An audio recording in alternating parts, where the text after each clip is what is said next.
Welcome back, everyone. So as I mentioned, we have now finished our 10 battles with Charizard EX, and our next deck is Gardevoir EX, and we are using the deck list that actually won in the Masters division. And let's take a look at it.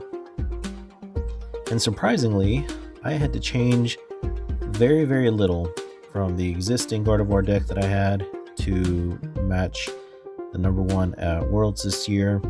What I did need to add was the Flutter main, which has the ability Midnight Fluttering. As long as this Pokemon is in the active spot, your opponent's active Pokemon has no abilities except for Midnight Fluttering.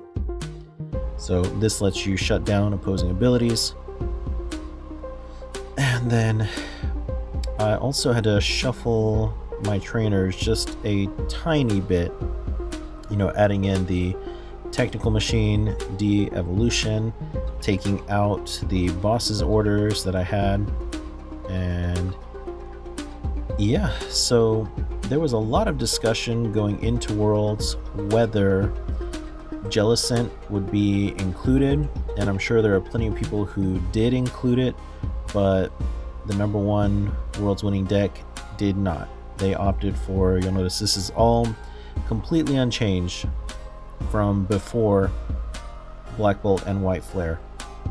Now, another variation, well, before I move on from that, let me show you what the Jellicent EX does.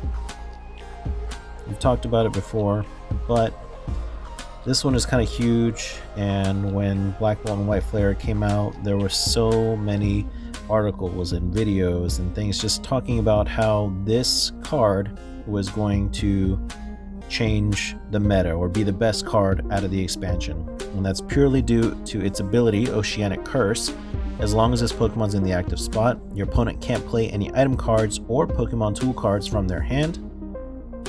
And specifically with the attack, there was a lot of talk about it being paired with Gardevoir EX because it is a Psychic type card. You can use Psychic Embrace to use Power Press, so normally it's just 80 damage for a Psychic and Colorless energy, and then if you have 2 extra energy attached, it does an additional 80 damage, so now it becomes 160. And with as much health as it's got, you can sponge a lot of damage with this and then shoot it back with Monkey Dory. But this deck list did not use it. Another thing this deck did not use is we can't talk about Gardevoir without talking about Drifloon. So Drifloon, just this little balloon ghosty boy for 2 Psychic Energy. Balloon Blast does 30 damage for each damage counter on this Pokemon. So it does a lot, and then especially if you stick the Bravery Charm on there, this little guy is hitting for a ton, and your opponent knocks it out. It's just the 1 energy that they're getting. However, I myself didn't have this in my deck. The number one Worlds winner didn't have it in theirs either, instead preferring Scream Tail for Roaring Scream. This attack does 20 damage to one of your opponent's Pokemon for each damage counter on this Pokemon, so it only does 20 per damage counter compared to 30, but you can use it to target any of their Pokemon, so something on the bench, the defending Pokemon, whichever's active. So this gives you more flexibility, and because of Scream Tail, now you don't need as much bench manipulation, so you can go completely without the boss's orders, or if you really like having it like I did, you can keep it in there.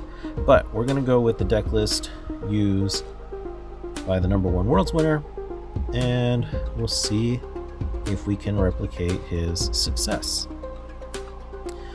So here we are, just a recap of where we're starting out. So we'll do 10 matches with this, although I don't think it'll take us all 10 to get to the Master League because of how close we are, but who knows? We'll see. I might get really unlucky, I might make some nude mistakes, and could end up losing more than I win, which would of course result in the Ultra League, when you lose points. So it can take a little bit longer, and it's not as straightforward getting from one rank to the next. But we'll try it out, see what we get, and we'll see how well we can do.